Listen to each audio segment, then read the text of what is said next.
दोस्तों नमस्कार, हाजिर है एक बार फिर से आज की बड़ी और ताजा खबरों के साथ। बस आपसे निवेदन है, कृपया वीडियो को लाइक कर दें, चैनल को सब्सक्राइब कर लें और घंटी बटन जरूर दबा दें। ये पहली बड़ी खबर है, दागी मंत्रियों को लेकर गिरे नीतीश कुमार। बीजेपी का हल्ला बोल, बीजेपी ने नीतीश कुमार से मांगा इस्तीफा। ये आपको बता दें कि बिहार में नई सरकार बनने के बाद नीतीश सरकार के मंत्रियों पर विपक्षी दल बीजेपी गंभीर आरोप लगा रही है। इस कड़ी में बिहार से सांसद और केंद्रीय मंत्री अश्विनी चौबे ने बिहार सरकार के मंत्रियों पर लगे आरोपों को लेकर मुख्यमंत्री नीतीश कुमार को जिम्मेदार ठहराया है। अश्विनी चौबे ने कहा कि नीतीश कुमार इस्तीफा दें। उन्होंने बिहार की जनता की आंखों में धूल झोंकी है। नीतीश कुमार को सब पता था, इसलिए नीतीश कुमार मुख्यमंत्री पद से इस्तीफा दें। उनको कुर्सी पर बैठने का कोई हक नहीं। अश्विनी चौबे ने बिहार की दुर्दशा के लिए नीतीश कुमार को जिम्मेदार ठहराया। मुख्यमंत्री सवाल पूछने पर सिर्फ मुंह हिलाते हैं। उन्होंने कहा कि मैं आरोप लगाता हूं और इसकी जांच होनी चाहिए। शपथ ग्रहण वाले दिन राजभवन में सारे अपराधी मौजूद थे। बिहार में आज दिन दहाड़े हत्याएं की जा रही हैं। अश्विनी चौबे और बीजेपी ने नीतीश कुमार से तुरंत इस्तीफा देने की मांग की है। और ये बड़ी खबर, बीमा भारती के आरोपों पर बौखलाए नीतीश कुमार। कहा अगर किसी को इधर उधर जाने का मन है तो सोच ले। ये आपको बता दें कि रूपौली से जेडीयू विधायक बीमा भारती के इस्तीफे की पेशकश और उनकी ओर से मंत्री लेसी सिंह पर लगाए गए आरोपों पर मुख्यमंत्री नीतीश कुमार ने कहा कि ये सब गलत बात है। गुरुवार को मीडिया ने जब इस मामले में मुख्यमंत्री से सवाल पूछा तो उन्होंने कहा कि इन सब पर मत सोचिए। अगर कोई बयान देता है तो पार्टी की तरफ से खूब अच्छे से पहले तो समझाया जाएगा और पूछताछ की जाएगी। अगर किसी को इधर उधर का मन है तो सोच ले। हम लोगों ने इतनी इज्जत दी है, लेसी सिंह पर कुछ नहीं है। कब से उन्हें हम लोग मंत्री बनाए हुए हैं, ये सब लोग जानते हैं। बीमा भारती के बयान को लेकर नीतीश कुमार ने कहा कि किसी ने कहलवा दिया है, ये गलत है। इस तरीके की बात नहीं बोलनी चाहिए। आपको बता दें कि बीमा भारती ने मंत्री लेसी सिंह पर आरोप लगाते हुए यहां तक कह दिया है कि वो मर्डर कराती हैं। उन्होंने कहा कि मंत्री लेसी सिंह को बर्खास्त किया जाए, नहीं तो हम इस्तीफा देंगे।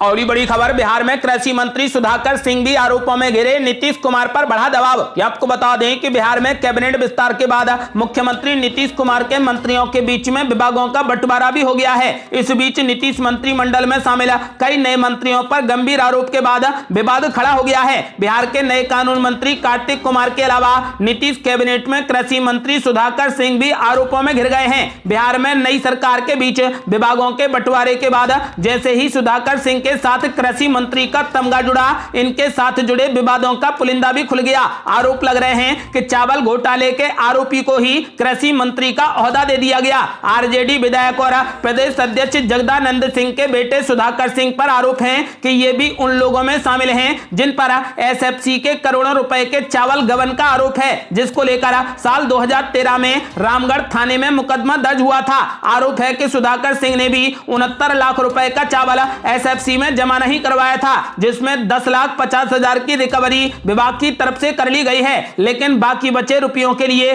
कानूनी कार्रवाई की जा रही है। आपको बता दें कि फिलहाल इन मंत्रियों को लेकर नीतीश कुमार की आफत आ गई है। और ये बड़ी खबर, बिहार में सरकार बनने के बाद लालू यादव का बड़ा ऐलान। कहा मोदी को हटाना है, नहीं चाहिए तानाशाह सरकार। ये आपको बता दें कि बिहार में नीतीश कुमार की पार्टी जेडीयू और आरजेडी की सरकार बनने के बाद लालू प्रसाद यादव ने केंद्र सरकार पर हमला बोला है। आरजेडी प्रमुख लालू प्रसाद यादव ने केंद्र की सरकार पर तानाशाही करने का आरोप लगाया है। केंद्र सरकार की खिंचाई करते हुए पूर्व केंद्रीय मंत्री लालू प्रसाद यादव ने साफ तौर से कहा कि प्रधानमंत्री नरेंद्र मोदी को सत्ता से बेदखल किया जाना चाहिए। आरजेडी प्रमुख लालू प्रसाद यादव ने बुधवार को पत्रकारों की ओर से 2024 के आम चुनावों के बारे में पूछे जाने पर कहा कि हमें तानाशाही सरकार को हटाना है। आरजेडी प्रमुख लालू प्रसाद यादव ने केंद्र सरकार को घेरते हुए कहा कि पीएम मोदी को सत्ता से हटाना है। लालू प्रसाद यादव बुधवार को दिल्ली से पटना लौटे और राज्य में नई सरकार बनने के बाद पहली बार बिहार के मुख्यमंत्री नीतीश कुमार से मिले।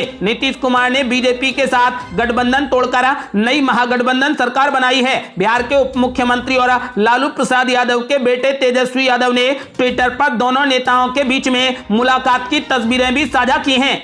और ये बड़ी खबर, शुभेंदु अधिकारी ने कर दिया बड़ा ऐलान। बोले दिसंबर तक टूट जाएगी तृणमूल कांग्रेस, बंगाल में दोहराया जाएगा महाराष्ट्र। ये आपको बता दें कि पश्चिम बंगाल में सत्तारूढ़ ममता बनर्जी की पार्टी को लेकर भाजपा नेता व राज्य विधानसभा में विपक्ष के नेता शुभेंदु अधिकारी ने बड़ा ऐलान कर दिया है। उन्होंने कहा कि ईडी और सीबीआई अपना काम कर रही है, टीएमसी का नाम लिए बगैर उन्होंने कहा कि ये पार्टी 6 महीने से ज्यादा नहीं चलेगी। बंगाल में भाजपा के दिग्गज नेता शुभेंदु अधिकारी ने यह बड़ा दावा करते हुए कहा कि वे टीएमसी के लिए दिसंबर को डेडलाइन मान रहे हैं। अधिकारी के इस दावे से सवाल पैदा होने लगे हैं कि क्या बंगाल में भी महाराष्ट्र जैसा सियासी तूफान आने वाला है। आपको बता दें कि शुभेंदु अधिकारी ने ऐलान कर दिया है कि तृणमूल कांग्रेस दिसंबर तक टिक पाएगी, उसके बाद इसमें फूट पड़ जाएगी। आपको बता दें कि उन्होंने दावा कर दिया है कि दिसंबर के बाद पश्चिम बंगाल में बीजेपी की सरकार बनेगी। और बड़ी खबर, मुख्तार अंसारी पर ईडी का बड़ा एक्शन। दिल्ली, लखनऊ, मऊ समेत 11 ठिकानों पर ताबड़तोड़ छापेमारी। आपको बता दें कि जेल में बंद बाहुबली नेता मुख्तार अंसारी और उनके करीबियों के यहां पर मनी लॉन्ड्रिंग मामले में ईडी ने गुरुवार को जबरदस्त छापेमारी की है। ईडी ने 11 जगहों पर रेड डाली है। ईडी की रडार पर मुख्तार अंसारी के भाई और बसपा से सांसद अफजाल अंसारी भी रहे। उनके भी दिल्ली आवास पर एजेंसी ने छापेमारी की है। दिल्ली के अलावा लखनऊ, मऊ, गाजीपुर में भी एजेंसी छापेमारी कर रही है। मुख्तार अंसारी के पुश्तैनी आवास पर भी ईडी के अधिकारी पहुंचे हैं, जो लंबे समय से उसका गढ़ रहा है। यहीं से वो मोहम्मदाबाद में अपना साम्राज्य चलाता था। एक जमाने में अंसारी के मोहम्मदाबाद वाले घर में पुलिस भी जाने से डरती थी। आपको बता दें कि ईडी ने अंसारी बंधुओं के अलावा विक्रम अग्रहरी और गणेश मिश्रा के परिसर में भी छापेमारी की है। खान बस सर्विस के मालिक के यहां भी ईडी ने रेड डाली है। ईडी की टीम ने सुबह करीब 7 बजे सीआरपीएफ के साथ मिस्र बाजार के आभूषण कारोबारी विक्रम अग्रहरी, खान ट्रेवल्स के मुश्ताक खां, रोजा के कारोबारी गणेश दत्त मिश्रा और अफजाल अंसारी के मोहम्मदाबाद स्थित फाटक आवास पर रेड डाली। मकान के मेन गेट से लेकर सड़क तक कड़ी सिक्योरिटी नजर आई। फिलहाल छापेमारी के बारे में ईडी की ओर से कोई भी आधिकारिक बयान नहीं आया है, लेकिन इलाके में छापेमारी की वजह से हड़कंप मचा है। और बड़ी खबर, किसान नेता राकेश टिकैत ने मोदी सरकार पर बोला बड़ा हमला। बोले जमीन छीनने की साजिश रच रही मोदी सरकार। आपको बता दें कि संयुक्त किसान मोर्चा के आह्वान पर आज से शुरू होने वाले किसानों के महापड़ाव को लेकर किसानों का पहुंचना शुरू हो गया है। बुधवार की देर शाम को भारतीय किसान यूनियन के राष्ट्रीय प्रवक्ता राकेश टिकैत भी खीरी में पहुंच चुके हैं। इस दौरान राकेश टिकैत ने सरकार को सीधे चुनौती भी दे डाली। राकेश टिकैत ने कहा कि सरकार किसानों से जमीन छीनने की साजिश रच रही है। भारतीय किसान यूनियन के प्रवक्ता राकेश टिकैत रात को लखीमपुर पहुंच गए। यहां उन्होंने मीडिया से बात करते हुए कहा कि अब हम केंद्रीय गृह राज्य मंत्री अजय मिश्र टेनी के गढ़ में आ गए हैं, यहां से उनकी बर्खास्तगी की मांग करेंगे। उन्होंने कहा कि वो 3 दिन तक लखीमपुर में ही डेरा डालेंगे। राकेश टिकैत ने कहा कि इस बार किसान बिना किसी नतीजे के वापस नहीं जाएंगे। हमारे पास में 75 घंटे का समय है। राकेश टिकैत ने कहा कि जहां किसान हैं वहीं मुद्दे हैं। किसानों के सामने तमाम समस्याएं हैं, लेकिन संयुक्त किसान मोर्चा का आंदोलन सरकार की वादा खिलाफी के खिलाफ है। राकेश टिकैत ने कहा कि लखीमपुर आए हैं तो हमारी सबसे महत्वपूर्ण मांग यह है कि केंद्रीय गृह राज्य मंत्री अजय मिश्र टेनी मंत्रिमंडल से बर्खास्त हों और उनके ऊपर मुकदमा चले। इसके अलावा यहां गन्ना किसानों के भुगतान हों और उनकी जमीनें ना छीनी जाएं। और ये बड़ी खबर, जम्मू कश्मीर में अब बाहर के लोग भी डाल पाएंगे वोट, जुड़ेंगे 25 लाख नए मतदाता। चुनाव आयोग का बड़ा ऐलान। आपको बता दें कि जम्मू कश्मीर के मुख्य निर्वाचन अधिकारी हृदय कुमार ने कहा कि केंद्र शासित प्रदेश में करीब 25 लाख नए मतदाताओं के नाम मतदाता सूची में दर्ज होने की उम्मीद है। जम्मू कश्मीर को विशेष राज्य का दर्जा देने वाले संविधान के अनुच्छेद 370 के निरस्त होने के बाद पहली बार मतदाता सूची का विशेष संक्षिप्त पुनरीक्षण किया जा रहा है। उन्होंने 25 नवंबर तक मतदाता सूची के विशेष सारांश संशोधन को पूरा करने के लिए चल रही कवायद को एक चुनौतीपूर्ण कार्य बताया है। आपको बता दें कि फिलहाल जम्मू कश्मीर में 25 लाख नए मतदाता जोड़े जा रहे हैं। और ये बड़ी खबर, गैर कश्मीरियों के वोटिंग राइट्स पर बोली महबूबा मुफ्ती। जम्मू कश्मीर बन गया बीजेपी की प्रयोगशाला। आपको बता दें कि जम्मू कश्मीर में विधानसभा चुनाव के मद्देनजर चुनाव आयोग ने बड़ा फैसला लिया है। मुख्य चुनाव अधिकारी हृदय कुमार ने आदेश जारी किया है कि अब विधानसभा चुनाव के दौरान राज्य में रह रहे कश्मीरी लोग अपना नाम वोटर लिस्ट में डलवा सकते हैं। हृदय कुमार के निर्देश के अनुसार अब राज्य में तैनात आर्म्स फोर्स के जवान से लेकर अफसर तक सभी मतदाता सूची में अपना नाम शामिल कराकर वोट कर सकेंगे। अब इसी आदेश पर अपना विरोध दर्ज करते हुए पीपुल्स डेमोक्रेटिक पार्टी यानी पीडीपी की अध्यक्ष महबूबा मुफ्ती प्रेस कॉन्फ्रेंस कर रही हैं। उन्होंने इस प्रेस कॉन्फ्रेंस के दौरान बीजेपी पर जमकर हमला बोला। उन्होंने कहा कि जम्मू कश्मीर में लोकतंत्र को खत्म किया जा रहा है। बीजेपी के लिए जम्मू कश्मीर एक प्रयोगशाला बन गया है।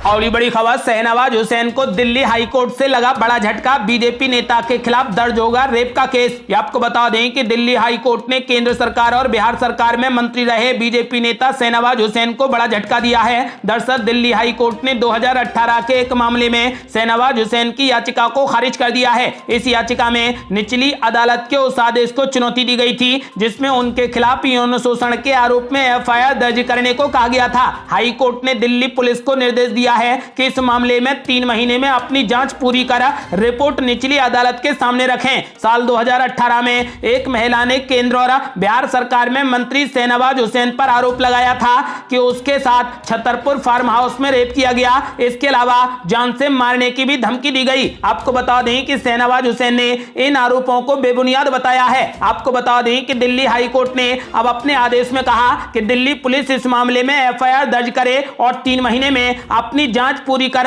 रिपोर्ट निचली अदालत के सामने पेश करे। और ये बड़ी खबर, बिहार के सुशासन राज में आई दागी नेताओं की बहार, क्या फिर से जंगल राज की ओर चल पड़ा है राज्य। ये आपको बता दें कि बिहार में नीतीश कुमार खुद को सुशासन बाबू कहलवाना बहुत पसंद करते हैं, लेकिन जब महागठबंधन की सरकार के मुख्यमंत्री बनते हैं तो कुशासन कैबिनेट तैयार कर लेते हैं। कार्तिक कुमार अकेले नहीं हैं जिनका अपराध जगत से नाता पुराना है। आरजेडी के विधायक सुरेंद्र प्रसाद यादव के खिलाफ हत्या के प्रयास, दंगा करने और आपराधिक साजिश रचने समेत कई संगीन आरोप लग चुके हैं और कई केस भी दर्ज हैं। वर्ष 2005 में चुनाव के दौरान बूथ लूटने का आरोप भी सुरेंद्र यादव पर लगा था, लेकिन अब वो नीतीश कैबिनेट में सहकारिता मंत्री हैं। जेडीयू कोटे से मंत्री बने जमा खान की छवि भी बिहार में दबंग नेता की है। जमा खान पर हत्या की कोशिश समेत 24 से ज्यादा आपराधिक मामले दर्ज हैं, लेकिन वो जमानत पर बाहर हैं और अब बिहार के अल्पसंख्यक कल्याण मंत्री बन गए हैं। नीतीश कुमार ने जिन सुधाकर सिंह को कृषि मंत्री बनाया है उन पर नीतीश सरकार ने कभी